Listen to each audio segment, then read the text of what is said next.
What's up, guys? In today's video we're going to be installing this Megan Racing front strut brace. Huge thanks to Kevin, one of my supporters, who reached out on Instagram and gave me a really good deal on this because he saw in one of my previous videos that I wanted to order one and he had one he didn't need anymore. So he gave this one to me for a really good deal. It is used, but it looks basically brand new just because it was rubbing on his intake there. So we'll see if it ends up rubbing on mine, but I was going to order one of these anyways. It's a front strut brace that'll go in the engine bay like this, and I like the polished aluminum look, and it'll match my Rev 9 coolant reservoir. And before I'm putting this in, I'm going to take off these end plates and paint them blue with this blue color. I guess I'll use this new can, this blue color that will be matching my RS brakes that I have painted blue, and then it's also going to match the blue intake snorkel in there, and then I guess it also, got some blue on the Mentos cap, blue on those. But yeah, I want to kind of tie in the blue a little bit more with the car, so that's what I'm going to do with that, and then I'll leave the polished middle part. So I'm going to go ahead and take these two side pieces off here and sand them down and paint them blue, and then we'll get started with the installation. So while that paint's drying, I'm going to go ahead and prep this for assembly. The first thing you want to do is remove your cowl. You will have two Torx screws on either side.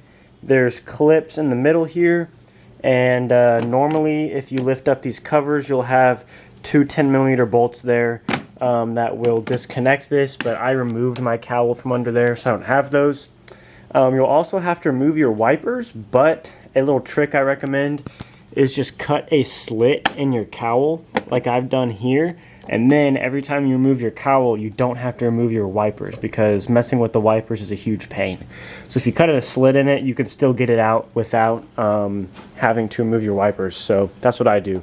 So I'm going to go ahead and remove this and then kind of see what needs to be done after that.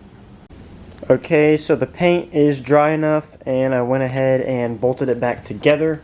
The cowl is off, and the bad thing that I found out about this is I think I'm going to have to jack it up and take the wheel off just to install this, because you have to put a bolt through this hole right here and put a nut on the other side. And I don't know how I'm supposed to do that without taking the fender liner out. So I'm going to try to jack it up and just rip the fender liner down and put my hand up there.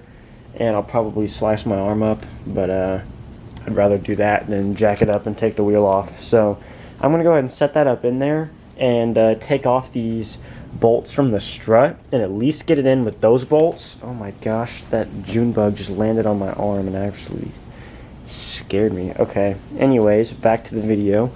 I'm going to take this off. I don't think it's going to fit with this washer that's already there. Ow, that coolant tank is hot. Jeez. Okay, anyways, I'm going to take that washer off, and I think this will basically serve the same purpose as that washer, and then at least get it sitting in there.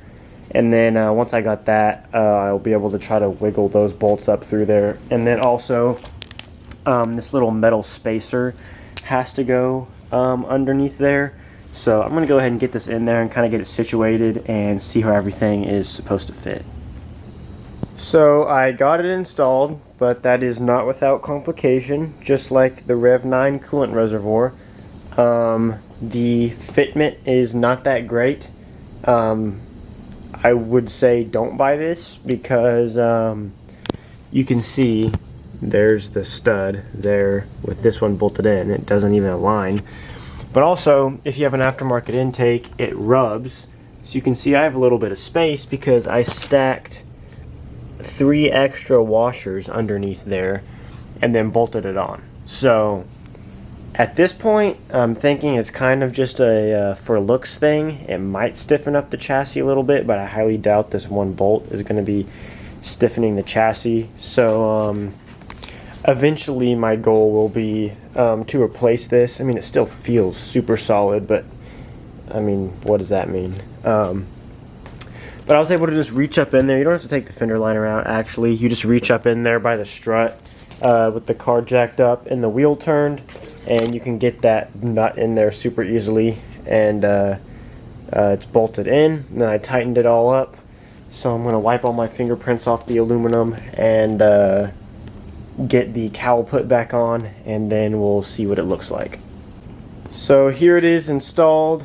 I'm probably not going to leave this on. I'll probably just wait until I can get a Massive one, which Massive, the brand, and I'll get one of theirs powder coated in nitrous blue, and that'll look a lot better than this, because this doesn't really even fit anyways. I mean, like, look how close that is to the coolant cap, and it obviously is close to the intake.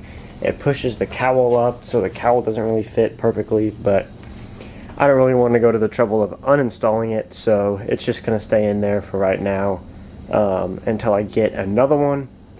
But that's pretty much it for this video. One thing I do like is how it kind of blocks off this back area back here, and then adds a little bit more polish to match the coolant reservoir. But other than that, that's pretty much it for this video. So please leave a like and subscribe, and I'll see you in the next one.